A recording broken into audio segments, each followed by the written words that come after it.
it was really cool to see the journey from the very beginnings of everyone's house and then get to see it at the end. That's a hell of a way to start a business. He said, so we're trying to figure out how to change the wheels on a moved vehicle. He's like, it's so refreshing now to be, 18 months later and we're just adjusting the air pressure. And maybe even why they should hire a plumber versus trying to do it themselves. Probably the biggest reason I would say, and I'm not gonna knock the plumbing trade. There's good and bad.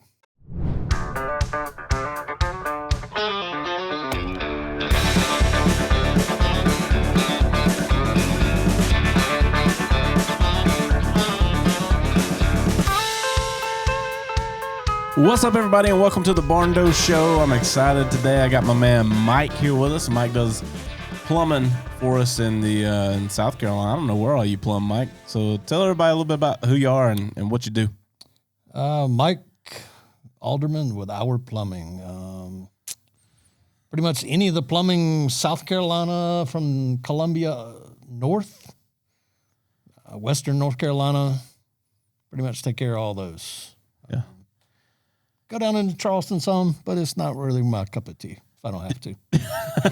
You'll go anywhere to help us, but I know you got a huge territory that you cover for us, man. You kind of been here from the beginning. I mean, you. Yes, number one. That's right, number one uno of the subs. So tell us a little bit how you got into this. For me, it started out as a journey. I mean, realistically, as a tax break. That's a hell of a way to start a business. I needed a tax break. I was tired of giving my money to Uncle Sam. And I said, well, at least at this point, it can make enough money to make it legit and let it roll from there. Then it became I had to find a tax break for the tax break. So that's where we're on now. But then the journey was great, though. I mean, it was awesome. It was fun. It was really cool to see the journey from the very beginnings of everyone's house, to see their vision start and then get to see it at the end. So that was probably a love that I didn't know was there until it really started there. Yeah. And probably the biggest thing for me is just gaining guys that seen the same passion I have for the other people. Right. And, I mean, really the guys made it. I mean. That's the story of success right there, man, when you got a team that makes it happen. Mm-hmm. How did you get involved with us? I know you and Ross. Me and Ross had other business adventures previous. Yep. 15 years ago, probably. I knew his dad. We actually just crossed paths one day. I had moved back from North Carolina, and we were just chit-chatting. He's like, man, I need your help. You don't need my help. And he got to telling me about the Barndo. Yep. And I said, let's do it. Why not? Let's take a risk. Let's go. Yep. I'd done plumbing for a while.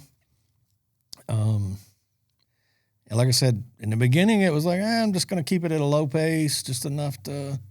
And then we ruined that for you. No, actually, it was good. It was fun because, the thing that's great about the Barndos is it's not as much of a headache as a full-blown custom build, but it's not the subdivision. Right. You're in a different place. You're in a different environment. You never know 100% what you're getting into. Sometimes good and bad. You don't know. So, yeah. But that's the good part about it is, hey, look, here's your situation. This is what we need to do to fix it. Okay, cool. Let's do it. Well, what's cool is, and I think people have a pretty good understanding of this, but not always. People don't know what they don't know.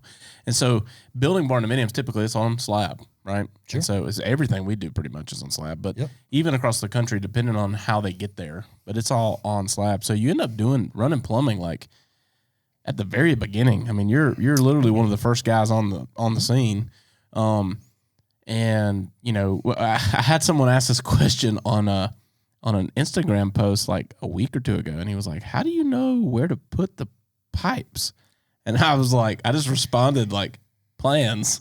But I think that's a good question that a lot of people have is like, how do you know where to put them? So talk a little bit about that. Like when you show up, you're generally driving up to a red clay hole in a field with a couple corners around it. Yeah, a couple corners up, and then you guys, turn that into. So just walk people through the process of what that looks like. Really, it starts long before then. I mean, because I've got to have a DHEC permit, right? Because I've got to know where the ending and result is. Yep. Without that, we can't start at all. Period. Right. There's no. Because I may want to put it out the left front and it needs to be out the right rear 200 yards away. So, and you're talking about tying into like septic or if it's going into sewer. Yep. So I got to know the orientation of where that's going to be first. And then past that, then you can design your layout from there. So if it's coming out the center of the house, then I can bring everything in through the center of the house. And then at that point, design my vent stacks. So, I mean, typically before I get to the job, I've spent at least an hour looking at the plans. Right. And then that way I know what I need to get there. All right, well, here's an issue. This plan says we can only be 18 inches deep. Well, if I've got 100 feet to travel at a 1/4 inch a foot, everybody knows you can't get there. So, all right, so how high did you build this pad? Right. Well, we didn't. Well, guess what? You're going to have to. You're going to come up another foot at least. Because I've got to be at least 8 inches beneath the finished concrete. Right. Because I got to be underneath the concrete, underneath the gravel, and that's the bare minimum. And nobody even wants that because there's nothing to protect the pipes from the tractors and machines and everything that's got to fill everything in. So that's like a bare minimum. Like, boys, y'all better be really careful here. Right. So, but that's kind of where it starts. I mean, and then from that point, after obviously you guys get involved, build the structure. And then, if we have to move some things, we can move certain things. If you need to move a toilet a couple inches, it's not a big deal to move it. But you need to make sure your measurements are pretty well on point before you start. Right. You can't just go out there and go. Whew. Well, I think this is fascinating because people don't think about that. The last thing that people typically are thinking about when they're designing their home is the plumbing system, right? Sure. And then how it's literally step one, apart from grading, it's step one, and people miss that. And so I know a lot of people listening, are in places where maybe they don't have turnkey builders, and you get into like people doing shales and things like that for them. And we do a few, but very few shales. We do mainly turnkey everything, but the importance of getting that right is paramount. Sure. I remember in the very, very beginning of Barndo, we were looking at a job that you guys did for us, the big renovation barn over there at the old apple farm. And so when we met with them, they had friends who had bought land. And they were like, hey, they want to build a barndominium. So we were like, hey, let's go check it out. And I remember we pulled up to their property and went out there. And they had like a travel trailer out there they were living in. They were we got a lot of the work done. We're ready to go. Like, and we get out there and they have like a 40-foot by 60-foot slab. Yep. And they were like, we're ready to build. And we were like, are there footings? And they were like, what's footings? But beyond that, like we were like, we could solve this problem, right? Like we'll pour a perimeter, we'll do something to figure out a way to make this work for you if this is what you want to do. And in the beginning, you don't say no to no work, right? That's right. Like every build is a build. We'll figure it out. But then we sat there for a minute, and I looked at Ross, and he was like, "What's wrong?" I was like, "Where are they going to put their plumbing?" And he was like, "That's a great question. There's no plumbing." And so I think that a lot of people don't understand that. We get calls all the time. Hey, we already have a pad. We want to build a barn on it. And 99% of the time, that's going to be absolutely not. Like, it's worthless. Yeah. You got to start from scratch. But the biggest reason behind that is plumbing. Your plumbing has to go in the ground. And a lot of times when clients hire a contractor to come in and do a shell, that contractor's not doing the plumbing. And so they have to get that piece done ahead of time. And then they have to come in and pour concrete on top of that. And then they have to build the building, and then you're hoping that everything lines up. And, so that piece of it is just often overlooked. What, if you had to give some advice to someone who's trying to general contract their own, right? Because we have people listening all over the country. Obviously, we'd love to build them all, but we can't. But if somebody was trying to contract their own build or even do it themselves, right? And what kind of advice would you give them for preparing for that first phase of getting plumbing in and the importance of it, and maybe even why they should hire a plumber versus trying to do it themselves? Probably the biggest reason I would say, I mean, and I'm not gonna knock the plumbing trade. There's good and bad. Some guys could care less. You want it right there? Okay, I'll put it over there. Right. But probably the biggest thing that you've got, if you're gonna do it yourself, keep it simple. Remember, nothing will flow downhill unless it has a way to escape air. So for every drain, there needs to be a vent. Now, you can share a toilet with a sink because the sink's going to have a drain. It's going to have a vent, so it'll be okay. But remember, everything's got to flow downhill no matter what. And the secret to that is don't over dig when you're digging. Right. Because if there's a belly in a pipe, everything stops at that belly. It doesn't take long for it to completely stop. So, that plus, the old school way of putting strings up, just if you don't think your measurements are right, take the extra time. If you're going to do it yourself, take the extra time and, okay, my bathroom is 10 feet wide. Put a string across the whole pad. You'll know if you're in that wall or not. Right. Because it's very easy to move it now. But the jackhammer is really hard to work later. So you can move it a little bit. You can get it as close as possible. And, call a local plumber, maybe pay him $1,000 to come out and tell you what the codes are. Right. So that way, at least the first time is okay. Right. If you have to make some changes after it's inspected, that's okay. Then he can tell you, hey, look, this is wrong. This is why. Fix it. Right. And you go on. To piggyback on something I thought about when you were talking about that is I don't hear this all the time because I'm not in sales anymore, right? I'm not on the phone with them on the front end, but I remember having it, and I know it comes up from time to time because, especially with new agents, because I see them pop in and ask the question, but a lot of people had something. It's not as big now because predominantly every house is built on a slab. But when that started becoming a thing in our area, I don't know how many years ago, and people, 25, probably. People started getting away from crawl space, and you started doing more and more and more monolithic slabs. Everybody was always fearful of having plumbing in the ground. Like, oh my God, what if we have a problem? What if we have a leak? What if we have this? What if we have that? Like, put some of that into perspective when they're burying that pipe under there and all the concrete going on top of it and stuff like that. From that's probably the biggest thing. Like when you start the underground, and like we were talking about earlier, being 8 inches beneath the finished concrete. If you can't put dirt on the top of the pipes and protect them, guess what? They're going to get broken. Right. So that's, everybody wants to, well, I don't want to build my pad up because it's going to cost me another $2,000. Well, what's better now? $2,000? You got something good for later. You don't have drainage issues. You don't have water retention issues. And your plumbing is going to be spot on. You don't have to worry about it later. And probably that's the biggest thing I see people try to cheat on. Right. If you're cheating from the beginning, you're going to lose. Right. It's going to be bad throughout the whole process. It's never going to turn out long-term good.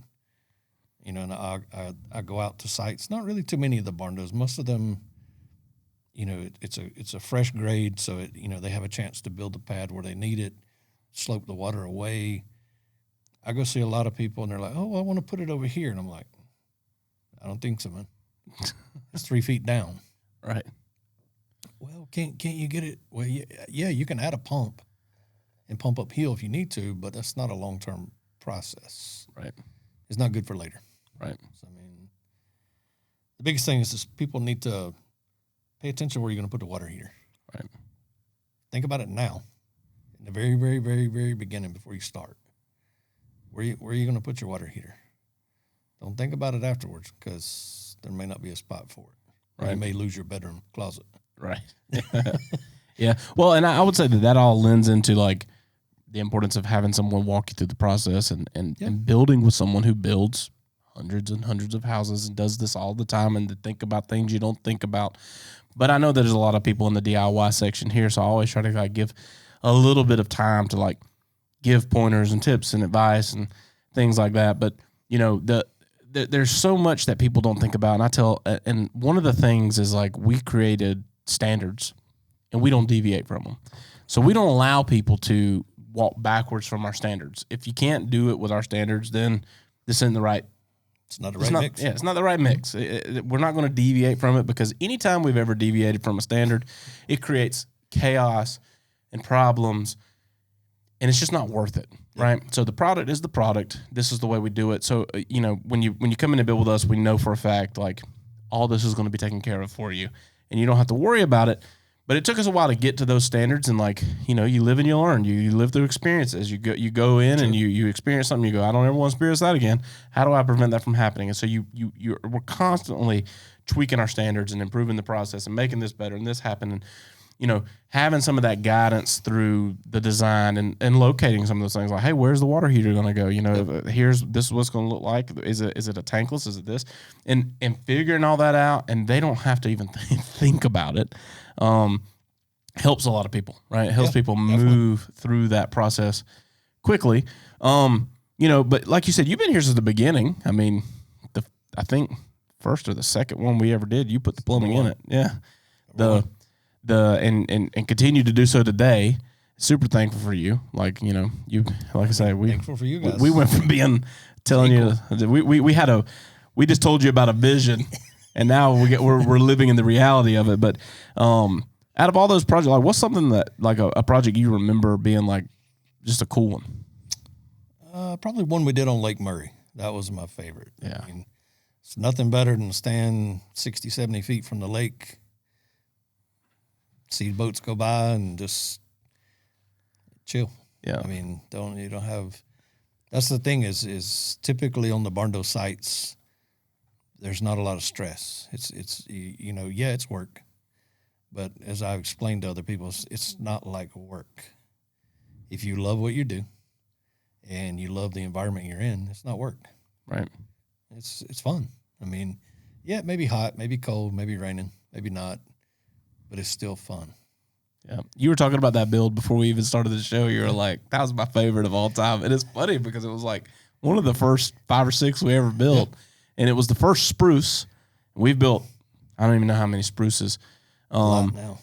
But that spruce plan, and it's just a little simple 2-bedroom, but it was on a beautiful piece of dirt. And so when I was like talking to you, you're like, man, the one that I absolutely loved was that project. I was like, man, I can't believe you brought that one up. I was throwing it way back. But that was a really cool project, and it turned out beautiful. And as a matter of fact, a buddy of mine at the beginning of the summer was on Lake Murray and took a picture. He was like, is this that house? Did y'all build this? I was like, yeah, man, that was like one of the originals. And he's like, this thing looks so good. But yeah, man, I think with anything that's like constantly evolving, from your point of view as like a subcontractor, right? You came in, and in the beginning it was me and Ross, and we call you from the cell phone and be like, hey man, we got this one project, we got this going on, we got this, and we're trying to navigate this and create build standards and figure out what we are going to do, what we will not do, and and we were building everywhere. So we would call. I don't think there was a job closer than 2.5 hours to the next job in the very beginning. I mean, it was definitely spotty. I mean, you didn't know. It'd be like, hey, we're going to be in Walhalla. What? Y'all even know how to get to Walhalla? But like over the last 3 years of like from that to today, and just like going through the growth of the company's having, moving through all the trenches, but like from a subcontractor's perspective, what has that been like to like as it's advanced throughout the years? In the beginning, like it was chaos. Yeah. I mean, it was I guess for me, it wasn't, it was chaos, but it wasn't like scary chaos. Right. I mean, everybody was fresh together, so it wasn't like any of us knew each other on that side of life. Right. So it was good. We all learned together. You and Ross both, y'all like sponges. Right. Hey man, look, don't do this for this reason. There was a lot of other guys in the beginning that are still around now too that were the same way. Hey, there's many nights we sat up there till 2 or 3 o'clock in the morning. Look, this this isn't going to work, man. This is the wrong. I mean, you're going to have to start over from this one. I mean, you got to stop. Just stop what you're doing. Just take it on the chin, move to this spot. And, okay. And that was the part, I guess, for me that kept me running with it. And I said, okay, sweet. These guys want to know. They want to learn. They're not, I deal with so many different people that are, we know everything. We don't want to be, okay, cool. I mean, that's fine. And for me, it not being something, I guess the pleasure for me, it's not something I've got to do. So it's like if I would have caught that in the beginning, it'd have been like, I'm good, man. You'll have fun. Right. I mean, you'll have fun with that. But it wasn't. It was something that was like, wow, this is crazy. I mean, like, the story, the backstory of how y'all started the whole gig in the beginning. All right, well, let's ride the train, man. Let's see what happens. And then here we are. Yeah. Now we're all going, man, I don't know if we got any time to do that this week. Yeah. I mean, it's fun for me to look back because there's a few of you guys that were like here in the very beginning and like now. And, you're right. We had to learn. And I'm not afraid to say like where we screwed up because I think a lot of times people don't jump in and start something because they're afraid of what could happen. It's going to happen regardless. You're never going to outplan catastrophe. You're never going to outplan chaos. You're never going to strategize a perfect situation.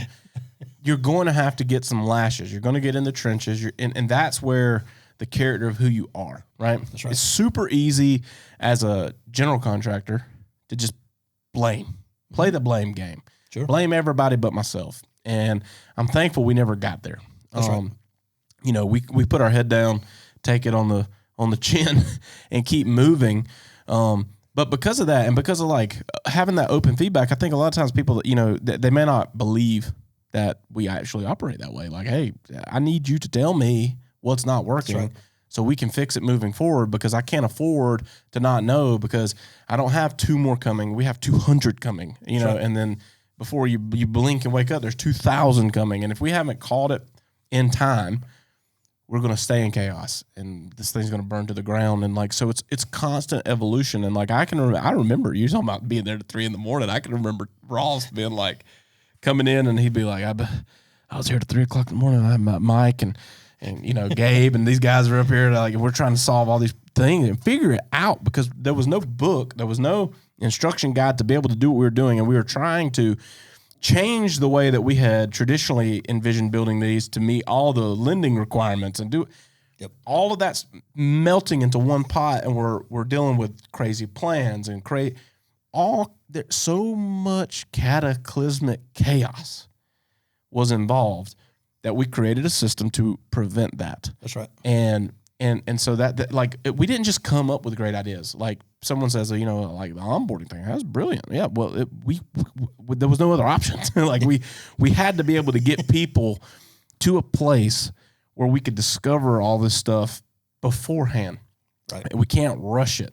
We can't make it work in the field. Like we have to get to a place where all of this is predetermined. And the crazy thing about it is like even the guys that we have now, like our production team is made up primarily with seasoned veteran builders that have built thousands of homes, and they've done stuff. Like we got project managers now that manage 7-8 jobs at a cycle that previously were managing 60 or 30 in a neighborhood. And they'll tell you like, this is insanity. Like every piece of every project is different. I don't even care if I'm building the same floor plan. Every project's different, and there's so much stuff to account for, and there's so many things to you have to think so far into the future that it took a little while to get that system dialed in. But as thankfully we have good people like you guys that'll step up and say like, hey, this isn't working. We're gonna get through this one, but by the next one, let's get this fixed. Let's stop right here. Stop at this point. And let's go on to the next part of it. Yeah, and it's continuous improvement. Like I mean, it's every week we have a trade call and saying, hey, could we if we did it this way, could we do this? Because we're all trying to solve the same Rubik's Cube, which is like, hey, we've got this thing dialed in on how to do it. How do we do it and be able and have the capacity to do more? That's right. Because there's dang sure no shortage of desire of people that want them. And that's the crazy part, and I guess not the crazy part, but the good part. Yep. I mean, it's a booming industry. Mm-hmm. You know, I had somebody tell me the other day, man, I wish people would quit coming to building. Man, I want them to keep coming. Come on, keep coming. Please don't stop. I mean, I have some land. I'm not going to bother with them. They'll be away from me. It's okay. Yeah. What about the traffic? Who cares about the traffic, man? Go to Atlanta. That's traffic. Yep. This is not traffic. I mean, I don't think we got a long time before we got to worry about that kind of traffic. Yep. And it's great to be with a group of guys and, you know, learn as we go. I mean, and it's been an amazing journey, man. I mean, it's cool. It's fun. And like I said, it's not work for me. Right. I mean, it's something I enjoy. I mean, yeah, there's some customers you go, gosh, I wish this house would go away. Well, but that's okay. You're going to have those. Right. I mean, you get through it and go on. Yep. Then you think, whoa, what about that house? I don't even remember, man. You know, 6 weeks later, you're like, I don't really remember what the deal was. It was just something. I mean, and you ride off into the sunset. I mean, Yep. But, and like you said, ever evolving the way we do it. And it's not like we're recreating the same wheel. We're just tighten that wheel up a little bit. The spokes get a little loose sometimes. Yep. So, I mean, we got to true the wheel up and look, so if we can save 2 days here or a day there, and, you know, if we can squeeze 10 more of these builds in a year, what did we do? Well, you know, Nick Mann's our director of construction. You can go back and watch his episode, but he was his illustration. We just did a big company offsite, and me and him were sitting there talking, and he was like, man, he's like, when I first got here, he's like, it was literally, we were trying to change the wheels on an Indianapolis Motor Speedway car mid-lap. Like, the car's moving, and you guys are like, we can take a wheel off and replace it, but we can't stop the speed. Like he said, so we're trying to figure out how to change the wheels on a moved vehicle. He's like, it's so refreshing now to be, 18 months later and we're just adjusting the air pressure, like he's like, man, I don't miss the days of trying to, do that. And now with elements of scale and the way we've built the business now it's still, there's still obstacles, but the meat and potatoes, we got a race car. We're past the trying different wheels. Now it's just tuning it to where we're running, and it's a different mentality. So like I can appreciate guys like you that hung on through the trenches, because it wasn't like I say we were not alone in our suffering. It was a team effort. But it wasn't, even then it wasn't a suffering. It was like it was just, okay, here's what we got. Here's the hand we got. Let's make the best out of it that we can. I mean, you can go dig up some chicken shit in the backyard. Excuse my language. But let's try to make some chicken salad out of it. That's right. It's as simple as it is. It's not rocket science. One thing that I will say for you guys over a lot of other builders I deal with, I don't hear it from the customer. Well, they did that, a bunch of fake promises. Right. And that's one thing that I value with you guys. And, everybody makes mistakes. It happens. I was talking to one of the project managers earlier, and, we were bouncing ideas, and I said, look, we can do it this way, and it'll fix the problem. Or we can do this. What you want to do? I don't know. I'll let you know in a little bit. Sweet. Hey, that's okay. I don't expect y'all to know everything. Right. I got one piece of the pie. Yep. Y'all got all 10 pieces of the pie. Yep. So if if you guys are great to be able to sit back and say, hey, I got this going on. What can we do? Right. I'll throw you an idea. You tell me, okay, let's go with that. All right, well, sweet. Let's do it. Yep. Feedback, man. If we don't have it, nothing improves. Everything stays the same. Yeah. Switching gears a little bit and kind of going back to some of that, like for the DIY standpoint and people that are doing shells, we've had people ask us this question: if we build a shell with you, can you guys handle the underground plumbing? Sure. So we're like, yeah, for sure. I'll send Mike out. He can put your plumbing in. But are you going to have him come back and do your trim out? Because if you hire one and then hire another, Talk about what that looks like from your perspective. So they're not hearing it from me. You show up on a job to do trim out and another guy did the underground, or you did the underground and someone else shows up to do the trim out and there's a discrepancy. How does that play out? That's where it gets kind of shady. And it's, a really, really good set of plans in the beginning, but nobody wants to work behind nobody, no matter what it is. So if you want to take the journey of, if you're going to do a DIY build, probably what my biggest suggestion would be have one plumber do the underground as well as your rough end plumbing. Have everything to the T of exactly where you want it. And then that way, if you want to, put in your own faucets, your own toilets, put your shower trims on, that's fine. That's okay. Right. If it leaks, it's your problem. It's not, it's, what you did, address it and go on. But to try and bring somebody in the middle, it will not work. No. And that's I think something that's not 100% understood, and it shouldn't be, because chances are you don't build houses for a living if you're planning to DIY, but that's something that a lot of people don't get is like, yeah, we could do that, but it could set you up for future failures. Like, that's right. If you want to do that, hey, we'd be more than happy to connect you and let you hire Mike to come in, and then you can contract him later to do the other parts that we're not handling. Or if you have a guy that you know's going to be your plumber, have them come do that. And then when it's done, we'll show up and pour your concrete, and we'll all move forward together, and it'll all be wonderful. By far the best way. But yeah, don't swap back and forth and do all that kind of stuff. Let's transition into barn burn. Look at that face. He's like, what does this mean? All right, so barn burners are our section of the show where we have questions that pop up on all of our Facebook communities and different stuff like that, where people ask just random stuff about barndos, or maybe these are plumbing geared, about things that happen. And then Mike, you have to answer them right. So all right, let's go. Don't give me something crazy though. So the first question is, how do you optimize water pressure efficiencies and stuff inside of the Barndo build, like, when you're tying everything in? For myself, the one thing that I will not stray away from, and a lot of people do, and that's whether it's city water, well water, doesn't matter to me. The main water line coming to the house is going to be 1 inch regardless. Yes, they say, oh, well, the tap is only 5/8 of an inch. Volume creates pressure as well. There's going to be some people watching this say, oh, no, it doesn't. Okay. I'm not going to argue with you. Yep. Everybody's got an opinion. Yeah. I can say the other part of why everybody has an opinion, but it doesn't matter. And, a lot of people, so you have city water and you tie in at the street.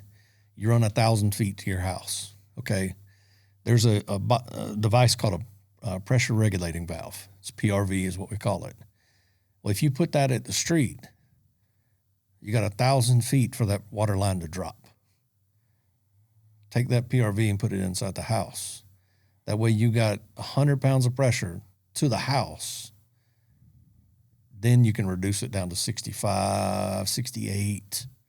On a well, it's a little harder because the well reduces itself. Right. It's 60 to 40. It'll bounce back and forth, but you can help that with the 1 inch water line. Right.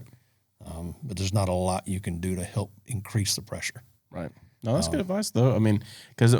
I'll give you a prime example. So we had a client that actually he came in and did the show, Danny Godfrey. You can go back and watch his show. And in that show, he talks about the fact that he ran 1/2 inch water line from the street to his house, got there, and I think you told him, like, hey, this you got pressure, you don't got no volume. And he dug it up and ran 1 inch again. Ran 1.5 inches. 1.5 inches. Yeah. He had to run a fat line. But the importance of that is key. And the reason why that's so important is a lot of times we have people that were like, hey, we'll handle the utilities, we'll handle this, these connections. And we include some of that in the cost, but everybody has an uncle or somebody, and they're going to DIY this portion. Okay. Listen, this is the plumber. This is not TJ's opinions. Okay, this is a good one. So is there any trends in the barndominiums, and we'll make it plumbing related? Is there anything that you've seen happening more and more in the last 12 months, 6 months, something like that? Yes. I mean, bidets are a huge thing now. I mean, everybody wants one. Yeah. Everybody wants a bidet. And that's fine. Plan ahead.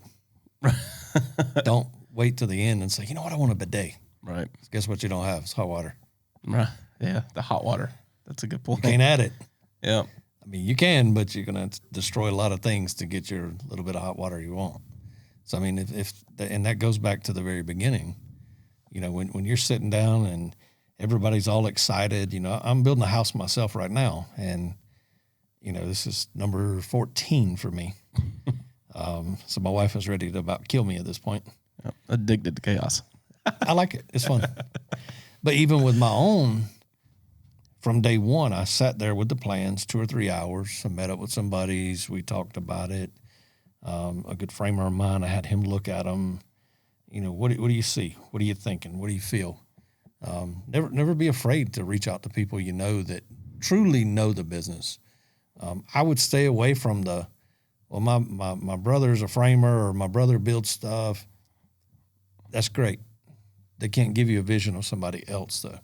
I'm not saying call me because I'm not into that. But look at other people. I mean, you know, take some ideas from some other people. You know, maybe you see, say you see a house in a magazine. You know, Pinterest is a great thing. Oh, yeah. For ideas. Our salespeople get littered with pin boards. Yeah. I mean, you know what? But without that, you don't know what to push them or help them pick in the end, kind of what they, you know, here's what I want. I want a white building. Okay. What kind of white building? Yeah. You want it rectangular, round, square? Yeah, no, and that's the reason why we put showrooms. Yes. People need to see it. And I remember in the beginning, like, we didn't have any of that. And you'd get to the selections point and people would just be so overwhelmed. They have no idea what they want to put in there. And then, you know, we would facilitate that, and that was great. But if people don't have any idea what to pick, like, you will never pick. It'll be never ending. So for sure. But yeah, that's a good point. If you're going to put a bidet, it'd be nice to run warm water to it. You know, and showers, you know, my personal shower, I've got 4 body sprays, rain shower head, 2 wall showers, and a handheld. My wife's looking at me like, what are you thinking? I said, I want it like a car wash when I get in there. Do you have a thing that pours the soap out? No, I hadn't yet. You know, but she's like, I don't even know how to turn all this stuff on. I said, it's okay. I'll take care of turning it on for me. So, I mean, but those are things you got to think about in the beginning. Right.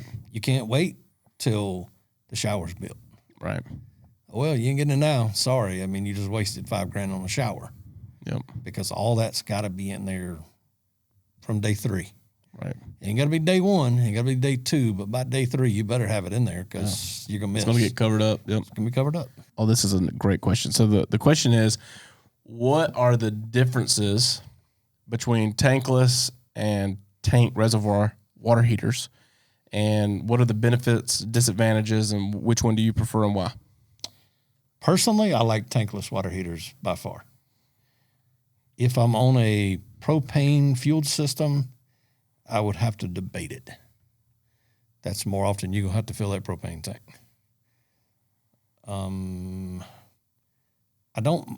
The problem with the tanked water heaters, that's X amount of hot water you got. Right. I don't care what you do, that's all you got. You can put in 2 water heaters, but you know, it's like anything else. You start making more trouble, you're going to have more problems. Mm-hmm. Now you got 2 water heaters to deal with all the time. But in the case you can't get gas, that's if you have a large family, that's your only option. I mean, tankless, probably the negative to it is if your water's harsh or hard, you're going to have to service it 6 months to a year, at least once a year. Right. And that just helps its efficiency because, that's probably the biggest drawback. People say, well, it takes a long time to get hot. No, it's got all that cold water that's in the line's got to come out before you get to the hot water. So, Yes, it seems like you stood there for an hour, but it really was only maybe like 3 or 4 seconds. Right. I mean, you're just waiting on the hot water, though. Let me ask you this. I want to piggyback off this with a question that we get all the time, and I know where I stand on it. And electric tankless water heaters. No way. Absolutely not. I'm glad to hear you say that, because I am not a proponent. I have a build right now that's what they wanted. The problem with an electric tankless, to get to one that's to the point of it supplies any real water, you got to have like a 36 kW, which is 4 2-pole 40 amp breakers. So that's 8 breakers to supply this water heater. It's insane. That's insane. I mean, it's like go in your house and basically turn on 4 ovens.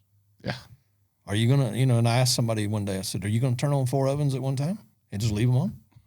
Yeah, that's basically what it's doing. No, you're not. So, yeah. Well, and if you go less than that, you're not going to have hot water. No, so, I mean, it's like I think an 18 kW is only good for like 1 shower and 1 sink.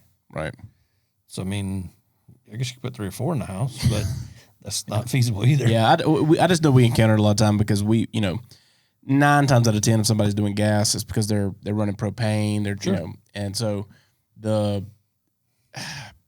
we get asked, well, I don't want to put a propane tank in just for my water heater. And we're like, look, great, do a tank water heater. I mean, there's been people doing it for years. There's nothing wrong with it. I mean, it's fine. It's going to put hot water in your home. Yeah. And then we always get the question, well, what about an electric? I'm breaking this microphone. But what about an electric tankless? And we're always like, absolutely not. Don't do it, because it's going to be a disaster. So anyway. Longevity is horrible. Dude, you did great on the barn burners. I thought you had something hard. Like a real expert. Well, man, we are extremely thankful for you and your company and everything you do for us. Yeah. You take good care of the clients, you take good care of us, and I appreciate you coming on the show and giving a little bit of insight Anytime, man. to what we do, man, because people just always have questions, and sometimes it's just great to hear it straight from the horse's mouth on different things of why things are done a certain way and ways to think outside the box when you're planning for this. So it's super valuable information, man, and I appreciate you. Thank you. Thanks, guys, for tuning in to the Barndo Show podcast. If you're watching on YouTube or wherever you're listening to this content, hit subscribe so you don't miss an episode. And then be sure to check us out on all of our social media platforms at the Barndo Co. Super simple to find us. And then when you're ready to dive in a little more, maybe look around some of our available floor plan options, or take a look at the gallery of our work, or maybe you're ready to connect with our team and explore what it looks like to build your dream barndominium, you can visit us online at thebarndoco.com.